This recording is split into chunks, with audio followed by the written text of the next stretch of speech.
Hey guys, I love seeing photos of all of your perfect yellow hard-boiled eggs. It is awesome and thank you for sharing them. We have our little perfect yellow club here and it's very cool. So you guys have asked me for more recipes with hard-boiled eggs because they're so easy and versatile to use. This is my deviled egg recipe. It's actually really similar to the egg salad recipe, just done a little differently, which I'll show you. And it's really cool to bring to work with you or just to snack on at home. You can also send them to lunch with your kids in a little, container. To start, these are my perfect yellow hard-boiled eggs that I already made a video for you guys how to do it. So I just did that, just took them out of the ice bath. These are, antibiotic-free, organic. I got them at the farmer's market. I already got them all boiled up here. So let's check the yolk. This is always the moment of truth. Just gonna cut it right here on this little. Look at this. Come on. Look at that perfect yellow. Just saying, every time. It's the little things that make me happy. Okay, so yolk in the bowl and put your egg whites just straight up like that in a different like flat plate, because soon we're gonna fill all these with our little egg mixture.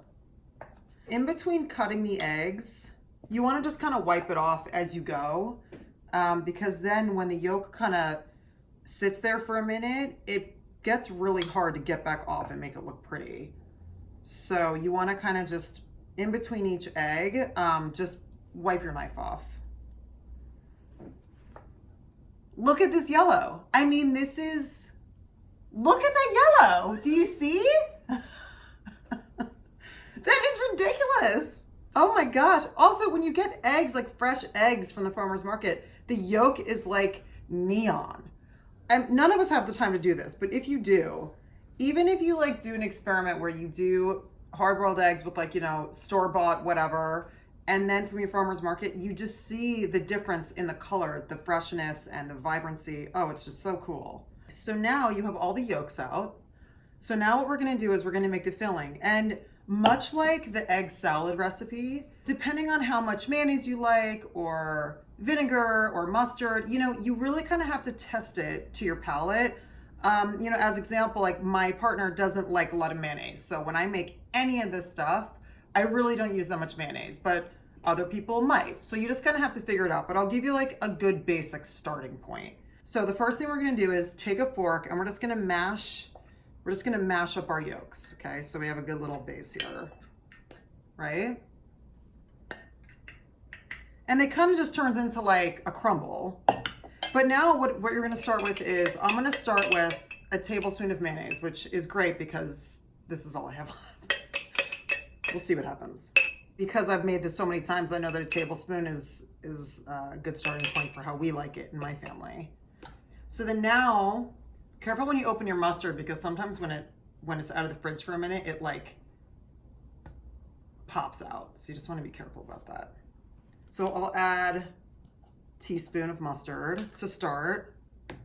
And then the vinegar too. I like white wine vinegar, champagne vinegar. It's a little milder and I like that vinegar better than others. I'll start with probably like a teaspoon of vinegar again, because it can really overpower the recipe here. Just gonna eyeball it a little bit, okay. So then you just wanna mix it all together. And then of course you wanna add salt and pepper. Again, because my daughter is gonna be eating these, I'm very careful with how much I season, because later, depending on who's eating it, I'll then kind of add some seasoning at the end. But especially since she's eating this, I'm very careful with the salt and pepper.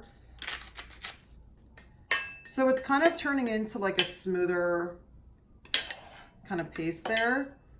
I can tell by the look of it that I need a little bit more mayonnaise and mustard, so I'm gonna do that. So I'm adding about another teaspoon of each. And then we'll give it a little taste. This is my favorite mustard, Dijon, from this company called Organicville. I just love it. See, and now it's kind of getting smoother,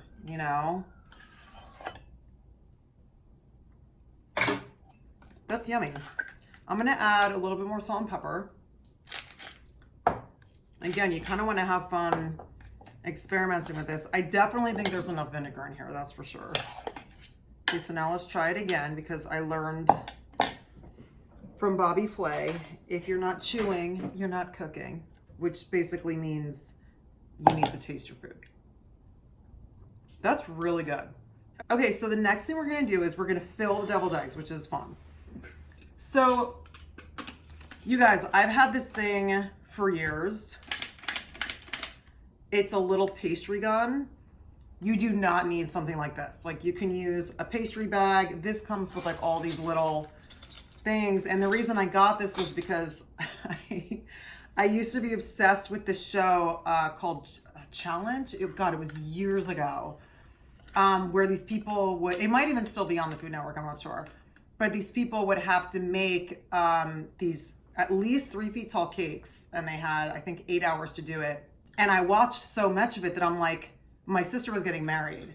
And I was like, I was already hired to do her hair and makeup because she wanted me to do her hair and makeup for the wedding. And I was like, I can make her wedding cake.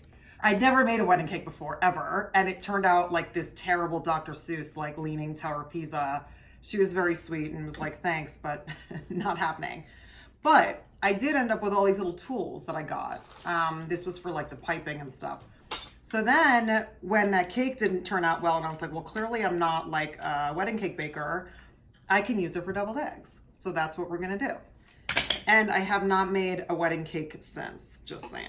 I remember my brother coming into the kitchen, and when my sister kind of shut me down, he literally took the top tier of the cake off and just stuffed it in his mouth. He's like, it's pretty good. I walked out. So he liked it, for what it's worth.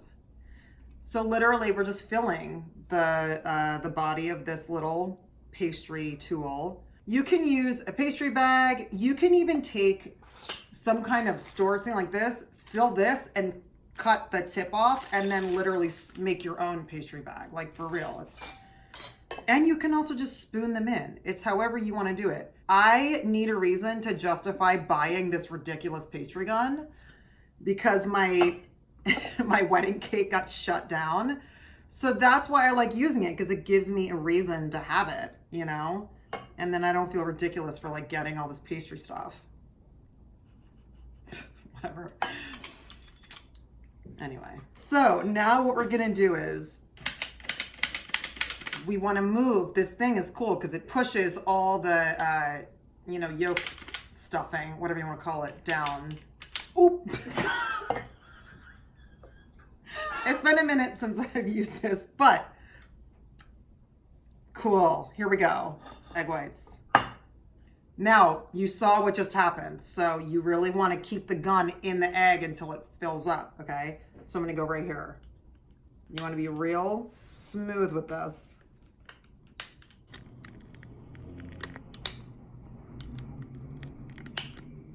That's really cute. So here is our deviled egg, and now we're gonna do the final little touch. One thing is, whether you use a pastry gun or whatever you stick your yolk mixture in, soak it in soapy water right away. Like, I literally just threw mine into soapy water over here because when the yolk dries, it becomes like glue. Also, one of the reasons why whenever I make eggs, I usually use a nonstick pan for that reason, because once they're stuck on there, it's really hard to get them off. So final touch on this, I love doing a little bit of paprika. Again, whatever you guys want to do, you know what I mean? But this is what I love because it adds a little bit of color and a little bit of flavor at the end. When my mother would make these, especially like, Passover and stuff like that, she would always do paprika. And then I always love adding fresh herbs to anything. So these are some chives I got from the farmer's market yesterday. Just cut a little bit off, right? And then you just wanna, again, I use my kitchen shears for everything. So you can even just, and then after you cut them onto the egg, you can just press it down a little bit, but it just makes it look so pretty.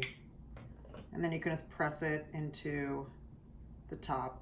So that is deviled eggs. You can also do different toppings. I know people that chop up little pickles and put like pickles on top of here. They add capers into the mix. I mean, you can do so many cool things with deviled eggs, and I love deviled eggs. So, that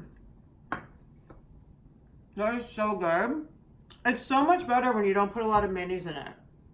And a little bit of chive there. That's so good. Yay. Thank you guys so much for watching this video. I hope you like it, and I hope that this is a cool answer to some of your requests about more egg recipes. So subscribe to my channel and turn on notifications so you know when I put up a new video, and let me know what you think in the comments section below. I love hearing from you guys, as you know, and see you next time.